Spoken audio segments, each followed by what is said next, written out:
ஒரு காலத்தில் தவளைக்கு மென்மையான மின்னும் தோல் இருந்தது. அப்போது அவன் எப்போதும் வீட்டில் இருக்கவே மாட்டான். ஏதாவது ஒரு விழா, விருந்து, கொண்டாட்டம் இருந்தால் அது எவ்வளவு தூரமாயிருந்தாலும் தவளை அங்கே கண்டிப்பாக இருக்கும். ஒரு நாள் அவனுக்கு வானத்தில் நடக்கும் ஒரு பெரிய விருந்துக்கு அழைப்பு வந்தது. அவனுடைய நண்பன் அர்மடில்லோ சிரித்துக்கொண்டே சொன்னான், "நீ அந்த விருந்துக்கு போக முடியாது. உனக்கு பறக்க தெரியாது. மேலும் நீ மெதுவாகத்தான் நகர்வாய்." தவளை இதை கேட்டதும் மனதில் நினைத்தான், என்னை யாராலும் தடுக்க முடியாது. அவன் நம்பிக்கையுடன் சொன்னான், "நான் போகிறேனா இல்லையா பார்த்துக்கொள்." அவனுடைய வீட்டிற்கு அருகில் ஒரு பெரிய கருப்பு கழுகு வசித்தது. அவன் வயலின் வாசித்துக் கொண்டிருந்தான். "காலை வணக்கம் கழுகே, நீ வான் விருந்துக்கு போகிறாயா?" என்று தவளை கேட்டான். "ஆமாம்" என்றான் கழுகு.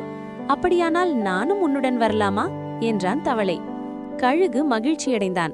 "நிச்சயம், நாமே சேர்ந்து போகலாம்" என்றான். "4 மணிக்கு என் வீட்டுக்கு வா, உன் வயலினையும் கொண்டு வா" என்றான் தவளை. 4 மணிக்கு கழுகு வந்தான். "நான் இன்னும் தயாராகவில்லை, உன் வயலினை கதவின் அருகே விட்டு உள்ளே வா" என்றான் தவளை. கழுகு உள்ளே சென்றவுடன் தவளை ஜன்னல் வழியாக வெளியேறி வயலினுள்ளே ஒளிந்து கொண்டான். கழுகு காத்திருந்தான். ஆனால் தவளை வரவில்லை. இறுதியில் அவன் வயலினை எடுத்துக்கொண்டு வானத்திற்கு பறந்தான். விருந்தில் எல்லோரும் சிரித்தனர். "தவளை பறக்க முடியாது, அவனை நாங்கள் வேடிக்கைக்காகத்தான் அழைத்தோம்." யாரும் பார்க்காத நேரத்தில் தவளை வயலினிலிருந்து பாய்ந்து வெளியே வந்தான். "என்னால் முடியாது என்று நினைத்தார்களா?" என்று சிரித்தான். அவன் ஆடி பாடி சாப்பிட்டு மிகவும் மகிழ்ந்தான். ஆனால் கழுகு மகிழ்ச்சியாக இல்லை.